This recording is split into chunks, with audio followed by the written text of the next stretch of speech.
I know that most of you probably attended the webinar last week, so we're glad you are back with us this week. So just a little housekeeping before Melissa gets started. You should have a GoToMeeting webinar interface on the right-hand side of your screen, unless you moved it somewhere else. If you would like to ask questions during this webinar, which we highly encourage, you can do so using that interface. You should see a tab called Questions, and if you click the little plus sign to the left of the word questions, you can open up a text box. And this text box will allow you to type your questions in there. Click send, and I will see all those throughout the webinar. And then when we get to the end, I will simply read those questions to Melissa and she can answer them. So my name is Jeff Kemker. I'm the Manager of Member Services. I will be a panelist for this webinar. And right now I will turn it over to Melissa Rackers, who is Logger's Chief Financial Officer, and she will take you through part 2 of the GASB 68 training.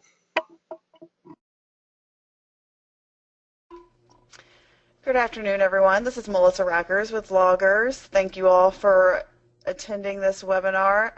Last week we went through in detail what basically the pronouncements are asking you as the employer to do in preparing your financial statements. So this week we're going to go through some sample material that you'll be receiving from Loggers to help you in preparing for GASB 68. I do have a couple additional housekeeping items. One is following up on last week's questions. The questions from last week essentially were, what are the requirements for a modified accrual or a modified cash basis accounting? And GASB does have separate requirements depending on what method of accounting you are using. And I will tell you from a logger standpoint, we knew we couldn't provide multiple documents based on each individual employer's method of accounting, partly because we don't know your method of accounting. So we opted to follow GASB's procedures based on the accrual method of accounting. I have done some more looking over the past week, and basically there's one paragraph in GASB 68 that discusses the modified accrual basis of accounting, and that is paragraph 36. The expense side is easy. It's what you've done in the past. It's essentially the contributions you've made for the period plus any contributions that are due and payable. So that part is easy from the standpoint of a modified accrual basis. The liability side is a little bit more challenging. Basically, they're asking you to report a liability for benefits that are due and payable if the fiduciary net position is not sufficient to pay those benefits. So you will get your fiduciary net position as part of the accounting schedules that are used for the accrual basis of accounting. Getting the benefits that are due and payable are a little bit more of a challenge. You are receiving census data for your specific group of employees, and that census data is broke out into 3 different files, one for actives, one for deferreds, and one for retirees and beneficiaries being paid. That census data file for retirees and beneficiaries being paid does provide the monthly benefit amount for all of your employer's retirees. So I would suggest that is probably the best place to determine the benefits that are due and payable. But like I said, Loggers has decided to provide materials necessary for the accrual basis of accounting. So you will need to work through with your specific employer and your auditors exactly what you're going to report for other methods of accounting. There aren't any different notes specifically for the modified accrual basis of accounting. Again, it'll be kind of up to you and your auditor which notes you decide to report in your annual statements. Couple other housekeeping items is related to census data.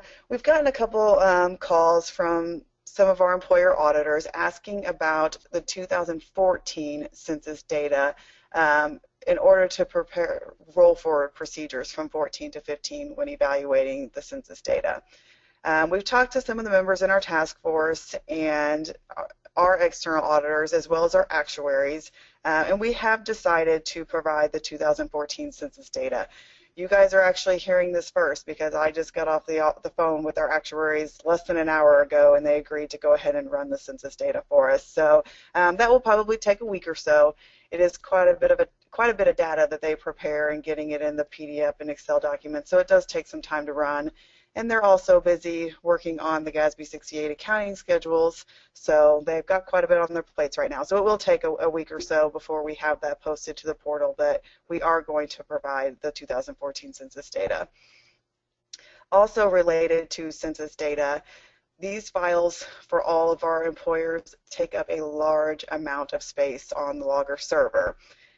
So what we have decided to do is only maintain about 3 years worth of data just related to census data available on the portal. So you may want to make sure you get your census data each year and maybe save it excuse me, yourself on your own server. So we're not trying to maintain those large files on Logger server. So, but we will keep, the current year and probably 2 prior years available. So it's not like we're going to take it away right away, but you won't always have access to the prior year census data through the employer web portal. Okay, what I have for you today are not PowerPoint slides. I basically just put together a PDF document so we could go through and look through some of the documentation that Loggers is going to be providing. What you see now is the documentation guide. I showed you that last week. It's also on our website.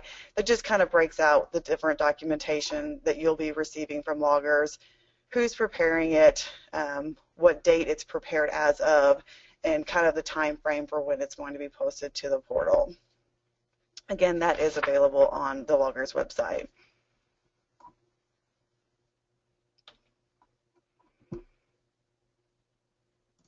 We are going to move on to the GASB 68 accounting schedules, which is really kind of the meat and potatoes of GASB 68 and what you'll be using the most in order to get the guidelines implemented in your financial statements.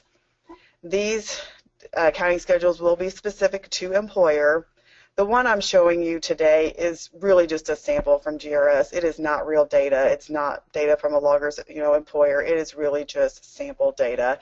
And it was one of the initial samples they gave us, so it's not exactly what you see, but what you'll see next month for GASB 68. But I'll kind of point out where what you'll receive next month will be a little bit different than what you're seeing today. But I figured it gave you at least, a good idea of what you will be seeing.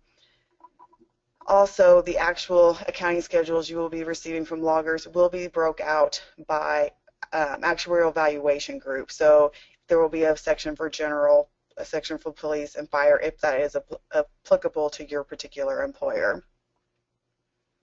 Also, these say they're done as of June 30, 2014. Kind of ignore that going through this process. Obviously, what you will be receiving next month will be as of June 30, 2015. Okay. The first page will basically just, be a certification letter from the actuary. It will be signed by Loggers individual actuaries, and it is addressed to the particular employer.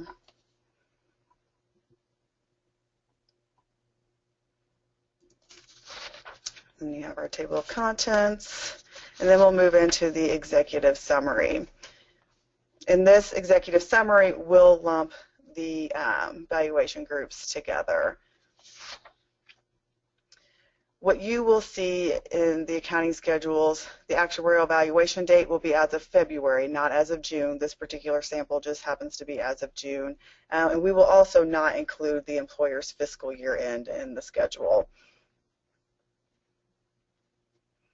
So this top part basically is giving you a condensed version of the net pension liability. It's showing you your membership, which you will use for your note disclosures, as well as the just summary level of the net pension liability in your fiduciary net position.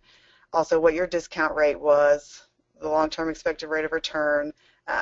It gives you the long-term municipal bond rate that was used in determining the single discount rate, if that happens to be applicable. And also the year to which it projected your benefits. And then also just talks about your deferred inflows and outflows by source that were used in future pension expense.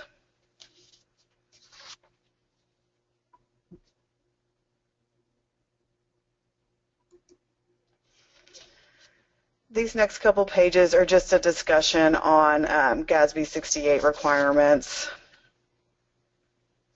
the accounting standards and the requirements for the financial statements, and then also the note disclosures, as well as the required supplementary information, the timing of evaluations. Obviously, the measurement date will be June 30, but the valuation date will be as of February. And then also, again, talks about the discount rate and how that is determined and the effective date for GASB 68.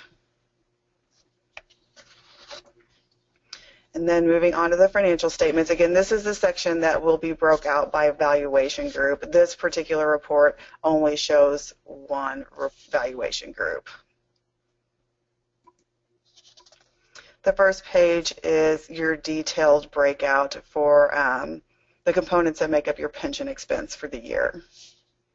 So you can see service costs, your interest on your total pension liability, benefit changes, and remember, benefit changes are not amortized, they are reported the entire cost of your benefit change in that current year.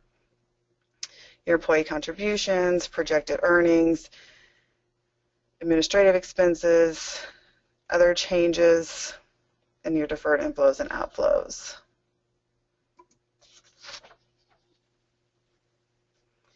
This page will show you your deferred inflows and outflows by category. So you have your deferred outflows due to liabilities and your deferred inflows or outflows due to assets. So it gives you some detail for the different categories that make up those total deferred inflows and outflows.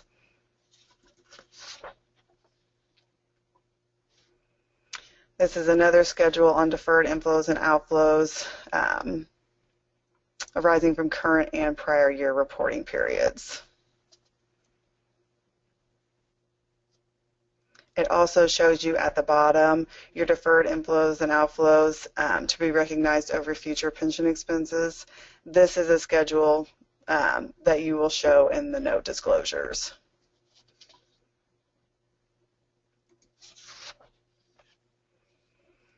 This page is your schedule of changes in net pension liability and related ratios. This is your detail for your changes in your total pension liability and your fiduciary net position, and also then your relationship to your covered payroll. And this will also be used in your note disclosures. This page is missing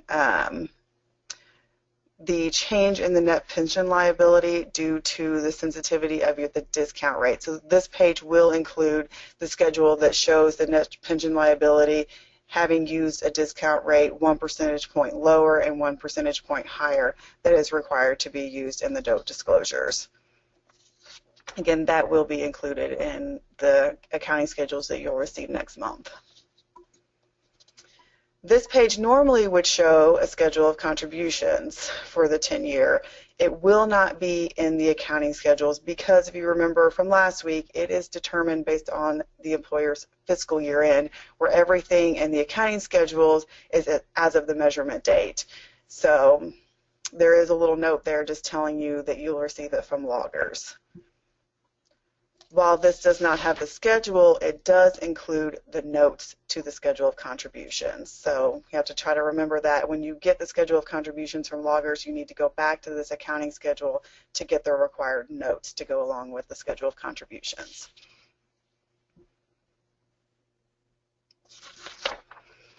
Then you have your 10-year schedule for changes in net pension liability that is used in the RSI. And of course, we will build this prospectively.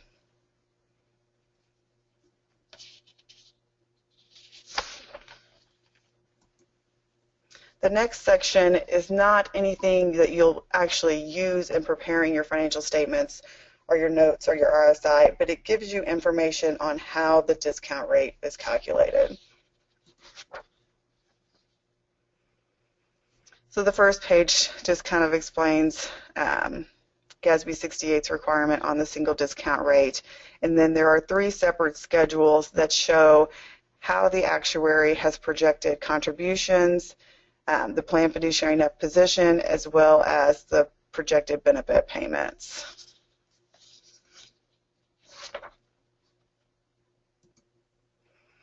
The first one, let me zoom in a little bit. These numbers are really small, but just so you kind of have an idea, this is what the actuaries will show for a schedule of projection of contributions.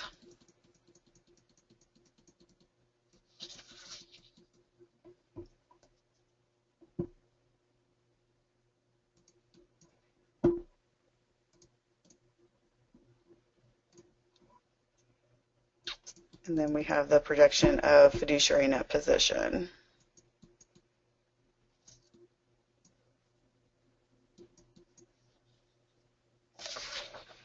Sort of going back to the projection of contributions, just kind of a reminder, this is not an issue for loggers because loggers requires that all of our employers make their annual required contributions, and you make those payments monthly to us. But if you were a plan who did not consistently make your required contributions, the actuaries would not be able to project a long-term history of making contributions or a long-term future of making contributions because your history would have shown that you weren't making those contributions. But that's not an issue for loggers employers because we do require that you make your contributions.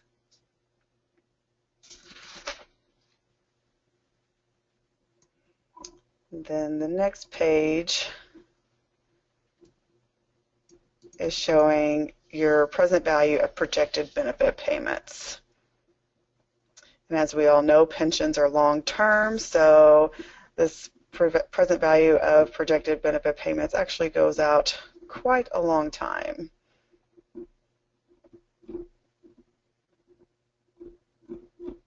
For this particular employer, they're projecting benefits over 100 years.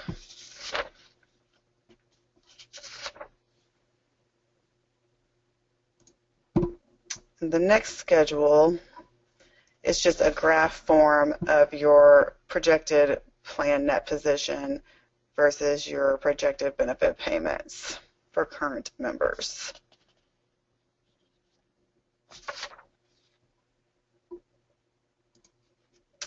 And we also, of course, have a glossary. So this glossary is going to include kind of the funding terms and the accounting terms, so kind of our old terminology along with the new terminology.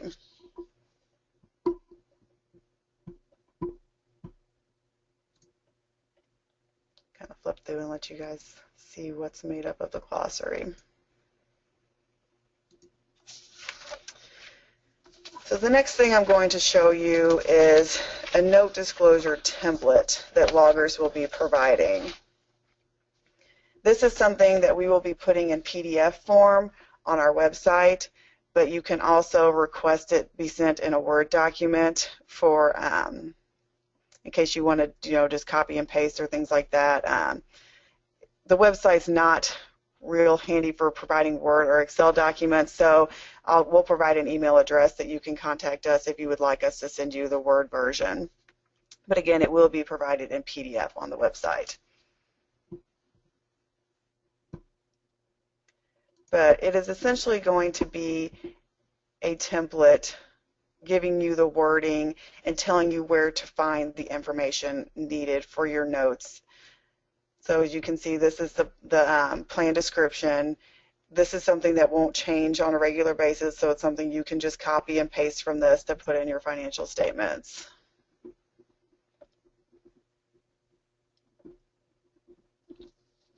And the next is the discussion of benefits provided. So again, some of this information is the same for all employers, so you can copy and paste until you actually get to saying what your specific benefit multiplier is, and the number of years you're using in your final average salary, and whether your members contribute or not. So that information is specific to each employer. So we've kind of given you the framework for how to put this information in your notes and told you where you can get the information, which is this information is included in your actuarial evaluation. and discuss COLAs. Employees covered by benefit terms. This information was included in your GASB accounting schedule in the executive summary. And the required notes for contributions. You need to put your specific employer's contribution rate for whichever valuation groups are applicable to you, and your contribution rates can be found in your actuarial valuations. And then information on your net pension liability. And the assumptions used in calculating the total pension liability, and those assumptions can be found in your GASB accounting schedules.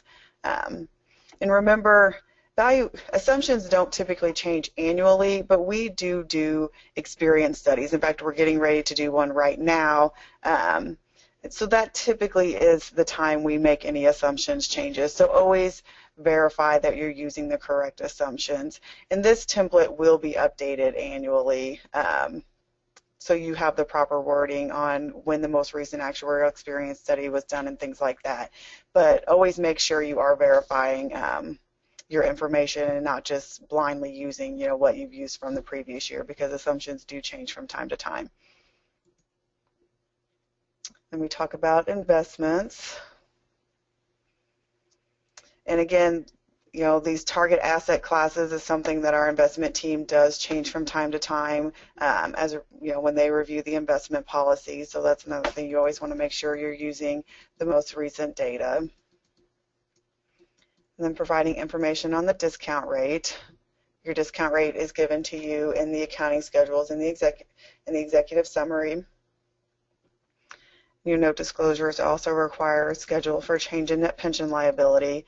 This information is in your accounting schedules. It's not in this particular format, but the information is there. The format shows the net pension liability as A, and then the next section is the plan fiduciary net position. So it's showing it vertically really instead of horizontally, but the information, like I said, is in the accounting schedules. And then this is our schedule for the sensitivity of the net pension liability using a discount rate 1 percentage point higher, 1 percentage point lower, and you would need to drop in your discount rates, and that will also be included in your GASB 68 accounting schedules. And next is reporting your deferred inflows and outflows that are recognized in that year's pension expense. And again, that is in the executive summary of your GASB 68 accounting schedules. And there's also the additional deferred outflow for any employers who have fiscal year ends that are different from the measurement date. So that won't be in your accounting schedules. It will be in a separate report that is issued by loggers. So you'll have to add that to your deferred outflows. And then again, this is the schedule that shows the deferred inflows and outflows for the next 5 years and thereafter. And then also reporting any amounts payable to the pension plan, so any unpaid contributions. This is information that can be found in your specific statement of account. So I know a lot of you probably are not aware of the statement of account, but it is provided through Eclipse, and it is basically the document that loggers is using to tell the employer what amount of contributions that need to be paid. We're using the wages you've reported to us and showing you the amount that needs to be submitted to loggers for your contributions, and that report would show you any amounts that are payable. So if you had a short on that statement, that would be an amount that is payable. So that is something you will have to probably get with the person, either your administrative contact or your benefit statement contact, to get that statement of account at the end of your fiscal year.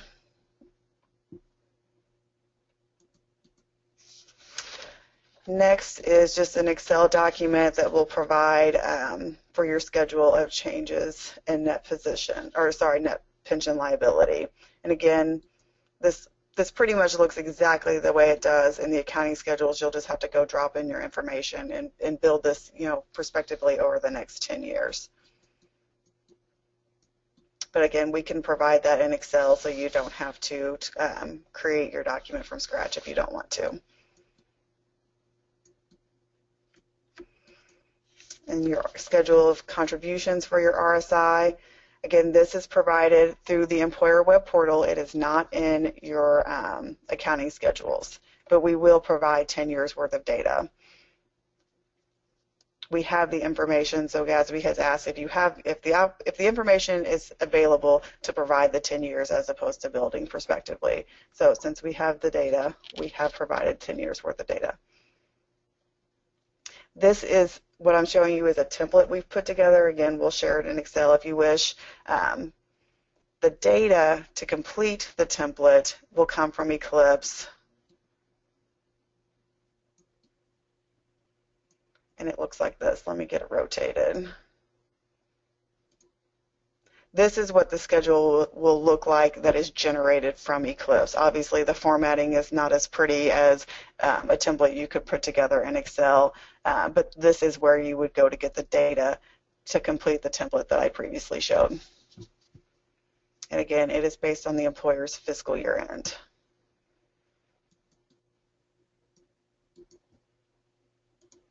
Let me rotate back. The next document is the information for contributions after the measurement date. So nothing fancy here, just telling you these are your contributions from, so working with June 30, 15 as the measurement date, so from July 1st, and this particular employer has the August 31st fiscal year end, so from July through August, and that was the amount of contributions that they've made since the measurement date. So like I said, nothing fancy there, but just to provide the information to you to use for your deferred outflow.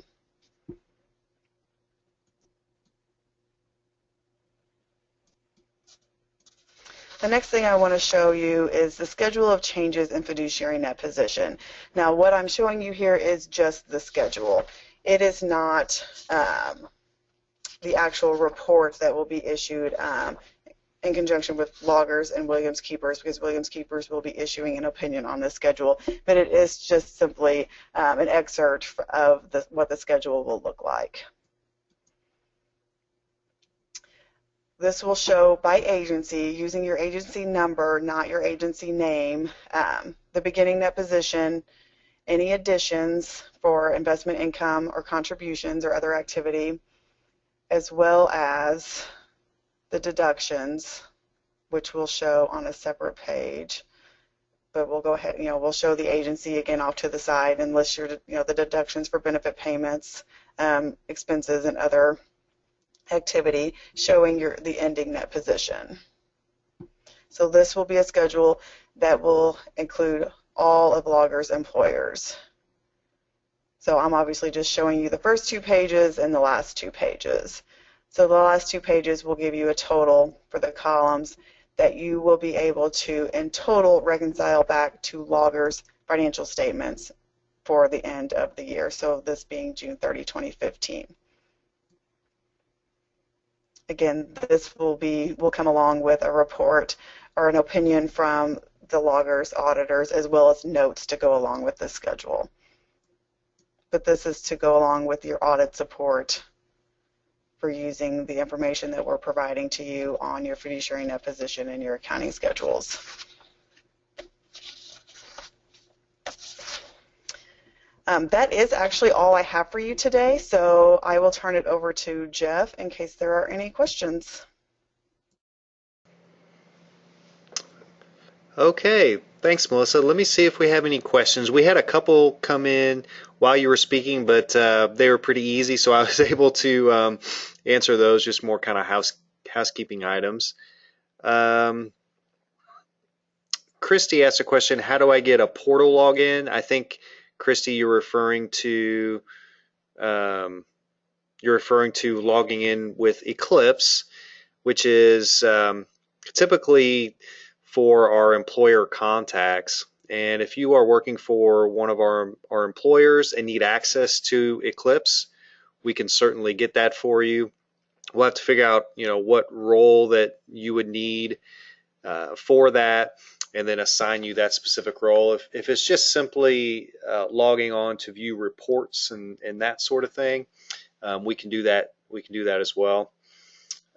Just contact Christy. Just contact us. You'll be getting a follow-up email after this webinar, and you can just reply to that email, and we can see if we can get you set up.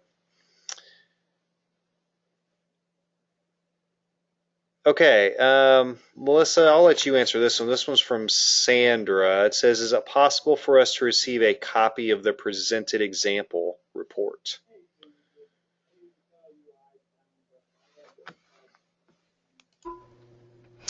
Sandra, yeah, I think we can go ahead and just post the PDF document out on the portal. Like I said, the information that's there is just samples. It's not real, any particular employer's data.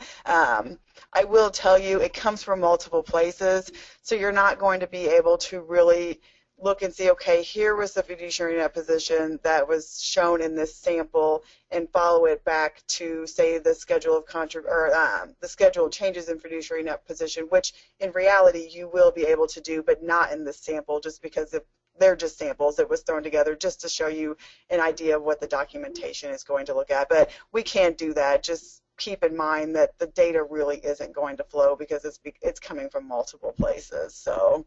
But we can, of course, post the PDF to the website. Also, back to the previous question on how do you get access to your employer web portal. As Jeff said, you do contact our employer reps here at the office. You can email me, you can email Jeff, and we can get you in touch with who at the logger's office is your employer contact, but also who at your office is your administrative contact, because you'll need to work with both of those to get set up with access through the employer web portal. All right, Jeff, I'm going to turn it back over to you. Okay, the next question is from Jamie, and Jamie asks, for the 2014 census data that they have decided to go back and do just today, will that change any audits we've already completed, or will we still not be required to change unless at the year end of 6/30 this year?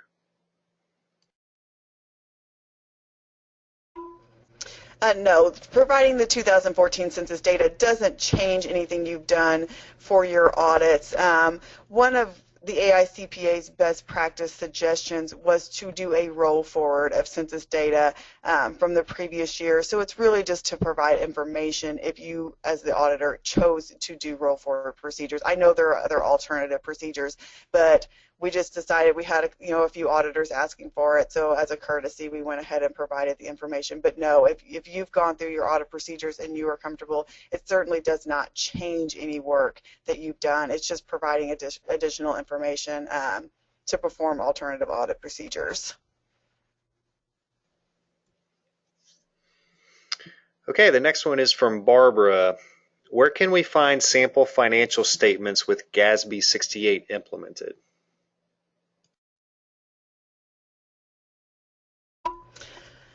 Barbara, I wish I had a better answer for you, but I don't know of any specific websites that actually show sample financial statements.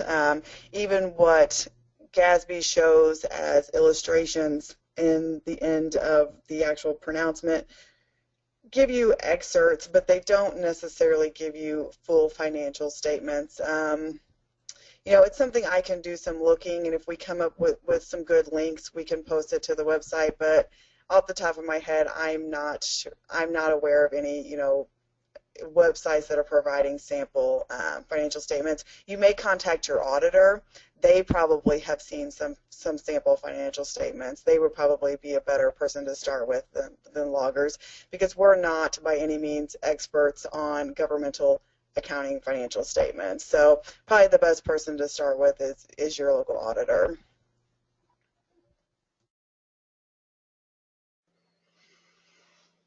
Okay, the next one is a question I can answer from Vonda. Will you be replaying part 1 of the GASB 68 training? Vonda, yes, we will. You can actually view that anytime you'd like, 24/7 on our website. We have a recorded version of that webinar. If you go to mologgers.org and go to the GASB page on our website, you can view that recorded webinar. We will also be redoing the live webinars, GASB 1 and 2, just like we've done the last couple weeks, sometime in November. I don't believe we have dates nailed down yet, but you will definitely receive notification when we have those scheduled. Okay, are there any? I'm not seeing any other questions. So like I said, if you do think of anything else, please email us. Just respond to the follow-up email that we're going to send, or email Melissa or I directly. And thank you all very much for spending time with us this afternoon.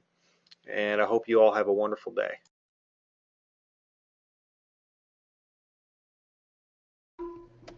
Thank you all for attending, and as Jeff said, please don't hesitate to call or email us here at the office if you guys have questions, and we can try to get them answered. Thanks. Have a good afternoon.